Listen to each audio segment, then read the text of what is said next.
Benemérita Universidad Autónoma de Puebla. Complejo Regional Nororiental, Campus Libres. Facultad de Derecho y Ciencias Sociales. Materia: Sistemas Jurídicos Contemporáneos. Docente: Jorge Alberto Barrientos Domínguez. Integrantes del equipo: Olivares Martínez Berenice, García Ramón Anicel, Mora Hernández Adalid, Hernández Salazar Marisol, Loranca Moreno Héctor, Ramírez Diego Arturo. Tema: Sistemas Jurídicos Religiosos.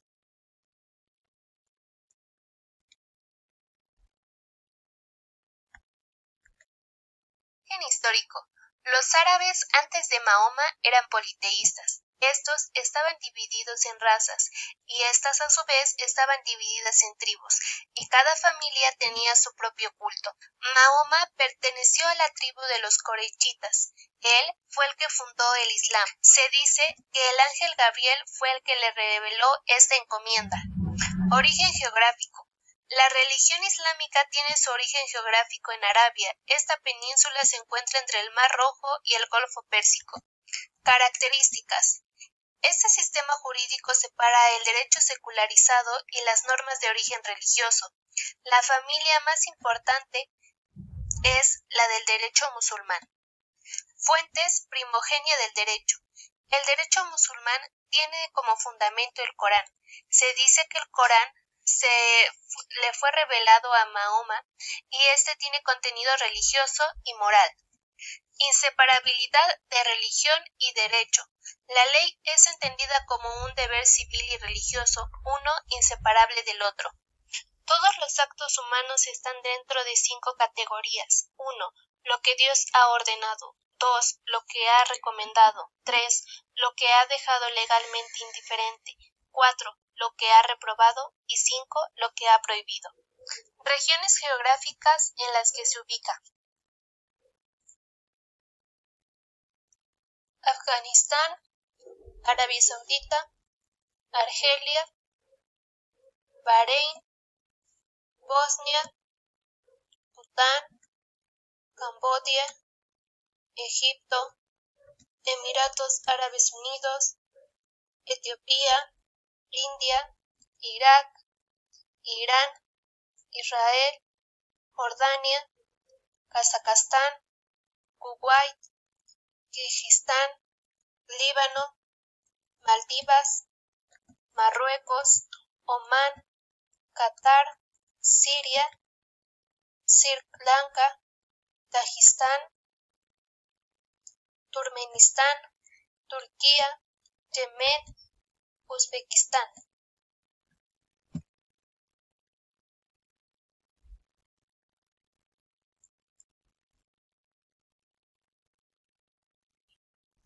El derecho musulmán como tipo de sistema jurídico religioso.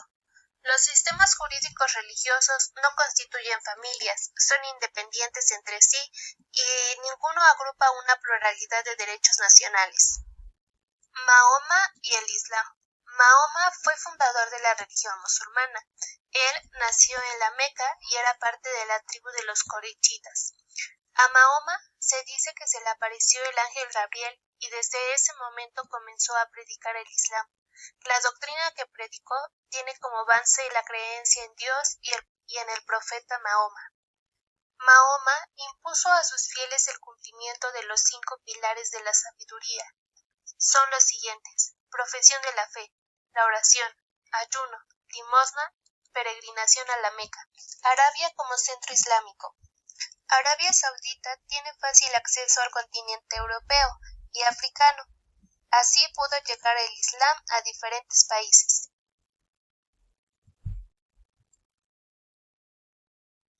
La ciencia jurídica. La ciencia de derecho musulmán es el fiqh, que es el camino a seguir, es decir, lo que se debe o no de hacer. Fueron creados por los doctores, quienes son hombres expertos en estudios teológicos y jurídicos. De acuerdo con Consuelo Sirven, el fiqh es la interpretación de la ley del Islam, es decir, el Sharia. El jurista musulmán. El mufti es el jurisconsulto musulmán con autoridad pública cuyas decisiones son consideradas como leyes. Las fuentes del derecho.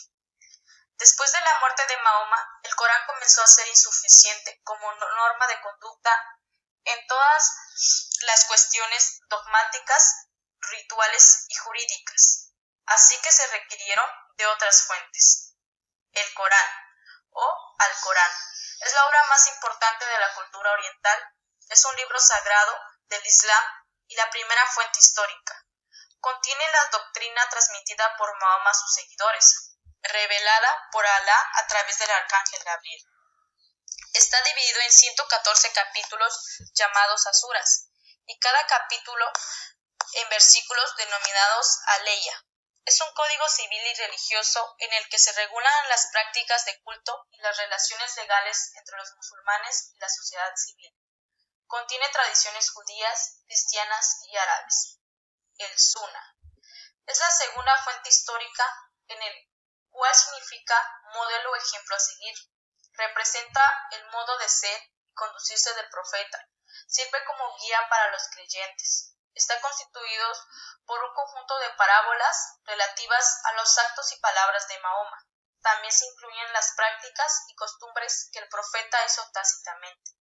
El Ijma, constituido por el acuerdo entre los doctores, explica e interpreta ciertos pasajes de la doctrina que ni el Corán ni el Sunna pueden dar respuesta. El Corán y el Sunna son fuentes fundamentales históricas, por motivo que el juez decide si consultarlos o no, ya que el Ijma se encarga de interpretarlas. Para conocer el derecho musulmán, basta con consultar los libros del fiqh. Actualmente es la única base dogmática del derecho musulmán. El Qiyas. El Qiyas es el término genérico referido al razonamiento o interpretación realizada por los doctores de la ley, encaminado a rellenar las lagunas jurídicas para los que no había respuesta en las fuentes básicas.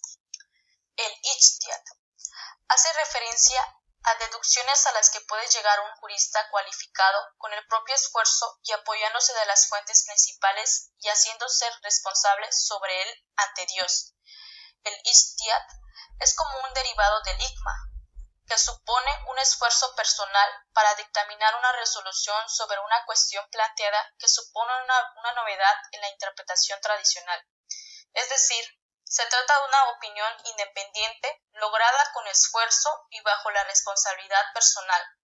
Esto solo puede hacerlo un jurista muy cualificado. Los aspectos del derecho, cuya base esencial es la creencia de un solo Dios único y con carácter profético de la predicción de Mahoma. Su derecho es un sistema autónomo de derecho religioso, cuya base principal es el Corán, que es considerado libro sagrado. Además, ha sido el fundamento y el factor más dinámico para la consolidación del orden social y de la vida comunitaria de los pueblos musulmanes. Constituye también una de las facetas de la religión del Islam. Está constituido por una teología que establece los dogmas y fija las creencias musulmanas, y por el Shar, que prescribe a los creyentes lo que deben o no deben hacer. El derecho ritual está comprendido por el culto. Es donde Mahoma impuso a sus seguidores el cumplimiento de prácticas sencillas a las que se le denominaron los 5 pilares de la sabiduría, que son la profesión de fe, la oración, el ayuno, la limosna, la peregrinación a la Meca. La profesión de la fe islámica dice que no hay más Dios que Alá y Mahoma es su profeta. Cualquiera que diga y sienta realmente esas palabras es un musulmán. La oración se realiza postrándose en dirección a la Meca, 5 veces al día a horas fijas. Se anuncia por el llamado de los Mahasin desde la minareta, que es una torre anexa a la mezquita. El fin de la oración es recordarle a las personas su relación con Dios y que deben mantenerse alejados de asuntos mundanos. El ayuno y el retiro. Se ayuna durante el Ramadán desde el amanecer hasta el ocaso. El Ramadán es uno de los 12 meses del calendario lunar usado por los musulmanes. Durante el ayuno se abstiene de beber, comer y tener relaciones sexuales. Las personas exentas de este son los enfermos, niños y mujeres embarazadas. La peregrinación a la Meca es realizada en el 12º mes del año musulmán. Además, todos los adultos deben realizarla por lo menos una vez en su vida. Cada año de las diferentes partes del mundo llegan fieles a la Meca, donde se realiza una serie de ritos que fueron establecidos por Mahoma.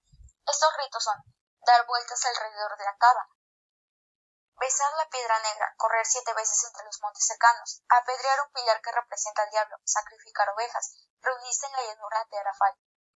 La limosna. Los musulmanes deben dar parte de su salario para ayudar a los necesitados. Pagar la limosna significa que el hombre solo es el depositario en este mundo de bienes recibidos y que Dios es el único propietario. El derecho público no forma parte del derecho musulmán. Se encuentra solo el califa, que es el jefe de la monarquía islámica que permite conciliar el gobierno de algunas partes del imperio a príncipes con el título de sultán o emir. Pero el derecho musulmán no ha reconocido como legales estas situaciones y gobiernos. En su ley revelada siempre padece de detrímetros y condena el fraccionamiento de la comunidad musulmana, la cual debe formar una sola nación bajo un solo gobernante. Mahoma organizó al Islam sobre la base de los denominados 5 pilares de la sabiduría musulmana, 5 grandes obligaciones, las cuales representan el centro de su vida religiosa. El primero, la profesión de fe, a través del credo musulmán. Este quiere decir que no hay más Dios que Alá. El segundo, la oración. Salat es el que recibe las oraciones que hacen 5 veces por día, que es al amanecer, por la tarde, a mediodía, a la puesta de sol y por la noche. El tercero, el ayuno. Durante el mes de Ramadán, desde el amanecer hasta el ocaso, no se puede comer, beber, fumar o tener relaciones sexuales. El cuarto, la limosna. Parte del salario se entrega para ayudar a los necesitados con base en que Dios es el único propietario de sus bienes. La peregrinación. Esto quiere decir que al menos una vez en la vida se debe ir a la Meca, y una vez ahí se realizan ritos con objeto de limpiar sus pecados. El ejército y la Guerra Santa. La Guerra Santa coincide con el periodo de expansión del Islam desde la península arábiga que se extendió del Medio Oriente al norte de África y la mayor parte de la península ibérica entre los siglos VII y XV. El sistema tributario. Los musulmanes pagaban el azaque, que es el diezmo sobre rebaños, recolecciones y bienes comerciales. En sus orígenes era una limosna que se daba a los necesitados al convertirse Mahoma en jefe político de la comunidad musulmana. En la Guerra Santa, el azaque fue puesto a disposición del profeta para su distribución. Actualmente es una limosna legal que la ley destina a los pobres y a los deudores. Organización judicial. El poder judicial otorgado por Dios a Mahoma y desde el califa, así los primeros encargados o delegados de administrar la justicia, eran denominados califas. Estos eran personas que deben conocer plenamente el derecho musulmán con buenas condiciones mentales y físicas, personas honestas y respetables. Legislación penal. El Islam reconoce que la moral y la ética son base para una buena sociedad. La Sharia como una comunidad de leyes morales busca el bienestar, salud y seguridad de todos sus miembros por igual. Principales delitos y penas. El derecho penal islámico, dado su carácter religioso, no hace una distinción entre pecado y delito. Los delitos penales se pueden dividir en 3 categorías: delitos de sangre, delitos contra la religión y delitos nocivos para la buena convivencia social. Derecho privado. El derecho privado surgió para dirimir esos conflictos presentes al celebrarse la transacción. La influencia del Islam en las instituciones jurídicas del derecho privado es en los países de tradición musulmana y es por los comerciantes en vida de Mahoma. Las personas. Para Consuelo Sirvent, existen 3 razas diferentes de árabes. 1. Los árabes primitivos. Estos eran llamados al-Ariba, descendientes de Sem, hijo de Noé. 2. Los denominados árabes Muteariba, árabes que se han hecho árabes, establecidos en Yemen y después en todas partes. 3. Los árabes Muteariba, raza formada por los sucesores de Ismael, hijo de Abraham, habitaban en Arabia desierta, se conocieron con el nombre de ismaelitas. Situación de la mujer en el derecho musulmán. Según el Corán, a las mujeres se les asigna roles de obediencia, abnegación y recato, mientras que a los hombres se les reconoce márgenes de libertad y de acción mucho más amplios. Cuentan con más privilegios que ellas. Situación de los esclavos en el derecho musulmán. A los esclavos se les asigna un papel menor que a un musulmán. Según la ley islámica, a los esclavos se les permite ganar su sustento si así querían. De lo contrario, era deber de sus dueños proporcionárselo. No podían ser obligados a ganar dinero para sus amos, a menos que existiera un acuerdo entre amo y esclavo. Esta relación aparece recogida en la jurisprudencia islámica. Esta relación recibe el nombre de mukataba en la jurisprudencia islámica. Derecho de familias. Para Consuelo Sirvent, el derecho islámico no se dirige al individuo sino a la familia, y está ligado a la figura del padre. Las normas patriarcales establecidas en el Corán regulan el matrimonio, la filiación y la herencia, es decir, las estructuras fundamentales en la transmisión y conservación de la propiedad familiar. El matrimonio. En opinión de Consuelo Sirvent, el matrimonio es un contrato que puede estar precedido de una promesa. Las características fundamentales del matrimonio musulmán son el hecho que para celebrarlo no figura como parte de la esposa, sino de su tutor, y la entrega de la dote. El concubinato. En opinión de Consuelo Sirvent, el Corán fija en 4 el número de esposas y deja indeterminado el número de concubinas, y en virtud de la dote, el número de matrimonios está limitado por la capacidad económica del marido. La filiación. Para Consuelo Sirvent, el derecho islámico reconoce solamente la filiación legítima e ignora la legitimación, la adopción y el reconocimiento de hijos ilegítimos.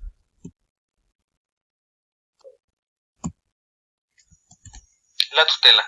Esta visión islámica de los derechos humanos en su artículo 6 establece el párrafo B. Sobre el varón recaerá el gasto familiar, así como la responsabilidad de la tutela de la familia.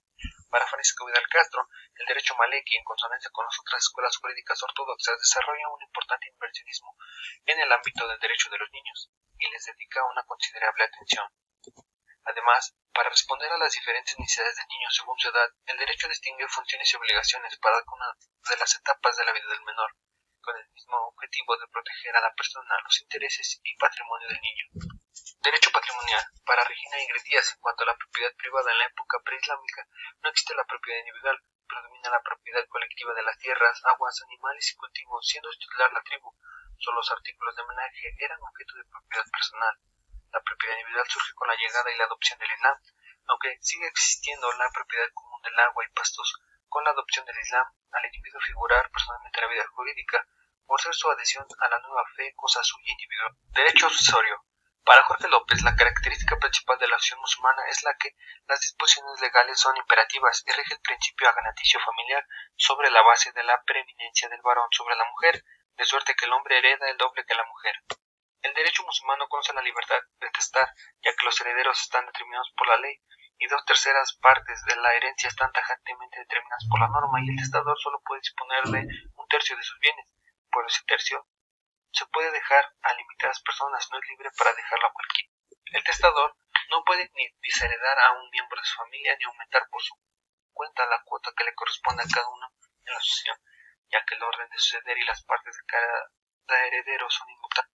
Las obligaciones. La teoría de las obligaciones en el derecho islámico se relaciona directamente con la teoría de los deberes conjuntamente con las obligaciones que nacen de los preceptos jurídicos religiosos de la ley. Los juristas musulmanes consideran que la obligación especial que en el derecho islámico da nacimiento a origina obligaciones es el contrato. En el derecho islámico el contrato es fuente principal porque se presenta como manifestación plena de la voluntad. Los contratos. Para José López Ortiz, el término que en el léxico jurídico del Islam se acerca más a nuestro contrato es el de al, que significa literalmente ligadura. Los criterios para José López Ortiz, además de la voluntad representada en el consentimiento, los requisitos para la existencia de los contratos serían capacidad, voluntad de los participantes y que el negocio jurídico tenga objeto y causa lícita. Derecho penal. Para Consuelo Sirvent, el derecho penal islámico, dado su carácter religioso, no hace distinción entre pecado y delito. El castigo del culpable sigue siendo en el derecho musulmán. En varios casos la autoridad no interviene y es el propio afectado quien tiene el derecho de obtener el castigo, condenarlo o de ejecutar la pena. Principales delitos. Delitos de sangre, delitos contra la religión, delitos nocivos para la buena convivencia social. Las escuelas. Para Consuelo Sirvent, la interpretación de las fuentes cuya necesidad se había hecho patente y la evaluación del FIC se realizaron con divergencia de métodos y normas. Tales divergencias determinaron el surgimiento de un gran número de escuelas o sistemas llamados ritos. Las escuelas que existen hoy son las 4 siguientes: Escuela Hanefi, Escuela Maleki, Escuela Hafey y Escuela Hab. Codificación del derecho musulmán. Para Consuelo Sirvent, en el Islam, a finales del siglo pasado, se presentó el fenómeno de la codificación, y se atribuye a las guerras y relaciones comerciales que han provocado cierta occidentalización del derecho. El primer código fue el Código Civil de Persa. Colofón. Muchos estados musulmanes han introducido a su legislación disposiciones originadas que habían desaparecido y vuelven a estar en vigor.